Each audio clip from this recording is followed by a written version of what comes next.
మీరు అడిగినట్టుగానే నా pregnancy journey అయితే మీతో షేర్ చేసుకుంటాను. ఎవరైనా వీడియోకి లైక్ చేయకపోతే లైక్ చేసేయండి. ఎందుకంటే చాలా ఇన్స్పిరేషన్‌గా ఉంటది. దట్టు ప్రెగ్నెన్సీలో మనం తీసుకోవాల్సిన జాగ్రత్తలు కూడా నా నుంచి మీతో షేర్ చేసుకుంటాను. ఓకేనా ఫ్రెండ్స్? ఇంకా ఇది మార్నింగ్ రొటీన్ అనమాట. నాకు 17 ఇయర్స్ ఎండింగ్‌లో అంటే 18 ఇయర్స్ స్టార్టింగ్‌లో మ్యారేజ్ అయింది. సో, మ్యారేజ్ అయిన ఒక 5 మంత్స్‌కో, 4 మంత్స్‌కో ప్రెగ్నెన్సీ అయితే కన్ఫర్మ్ అయింది నాకు. నాకు ప్రెగ్నెన్సీ వస్తది అన్న 1 మంత్ నుంచి నాకైతే చాలా బ్రెస్ట్ పెయిన్ వచ్చేది. పాలు కూడా వచ్చేవి. ఇలా ఎందుకు అవుతున్నాయనేసి మేము భద్రాచలంలో జయభారతి మేడం దగ్గరికి వెళ్ళి ఎందుకు ఇలా వస్తున్నాయని చూయించుకుంటే హార్మోన్స్ ఇన్‌బ్యాలెన్స్ వల్ల అని చెప్పారు. కంట్రోల్ అవ్వడానికి మెడిసిన్ అయితే ఇచ్చారు. కానీ మెడిసిన్ వేసుకున్నంత సేపు బానే ఉండేది. ఇంకా వేసుకున్నప్పుడు బాగా బ్రెస్ట్ పెయిన్ అయితే వచ్చేదనమాట. ఇంకా పాలు కూడా విపరీతంగా కారిపోతూ ఉండేవి. సో, నేను ఇలా చెప్తున్నానని బ్యాడ్‌గా కామెంట్స్ అయితే పెట్టమాకండి. ఎందుకంటే ఎవరికైనా యూజ్ అవుతదని నేనైతే చెప్తున్నాను అంతే. ఇలా జరిగిన ఒక 10 డేస్‌కి నాకు డెంగ్యూ ఫీవర్ వచ్చేసి 5 డేస్ అయితే హాస్పిటల్‌లో అడ్మిట్ అయ్యాను. 2 హాస్పిటల్స్ అయితే చేంజ్ అయ్యాము. ఫస్ట్ అయితే సుబ్బరాజ హాస్పిటల్‌కెళ్ళాము. ఇంకా అక్కడైతే సెట్ అవ్వట్లేదనేసి ఇంకా మిడిల్ లైఫ్ హాస్పిటల్‌కి అయితే వచ్చాము. ఇంకా అక్కడైతే క్యూర్ అయిపోయింది నాకు. ప్లేట్లెట్స్ అవన్నీ కూడా చాలా పడిపోయాయి.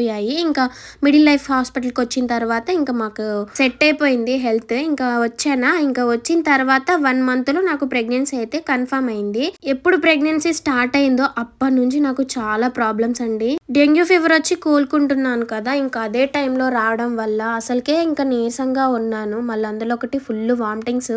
అసలు అన్నం ఉడికిన స్మెల్ చూసినా, ఆనియన్ స్మెల్ చూసినా, కనీసం బయట తడిగా ఉన్నా దాన్ని చూసినా వామిటింగ్స్ అయ్యాయండి. అసలుకే నాకు డెంగ్యూ ఫీవర్ వచ్చి చాలా వీక్ అయిపోయాను, బక్కగా అయిపోయాను, అసలు ఓపికే లేదు. దట్టు మళ్ళీ ప్రెగ్నెన్సీలో ఈ వామిటింగ్స్, తిన్న ఫుడ్ అసలు లోపల ఉండేదే లేదు. అసలు లోపలికి పోయే ఛాన్స్ కూడా లేదండి.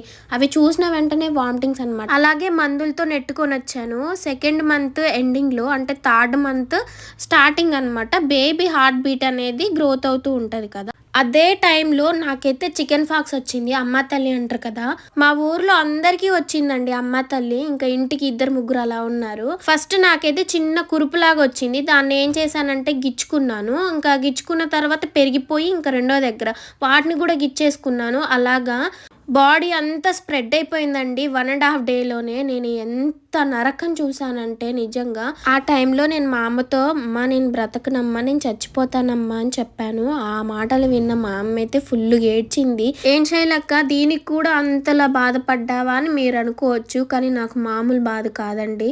అసలు ఏమైంది, ఏం జరిగింది అనేది నేను నెక్స్ట్ బ్లాగ్లో అయితే షేర్ చేస్తాను. వీడియో నచ్చితే లైక్ చేయండి. Bye friends, have a nice day.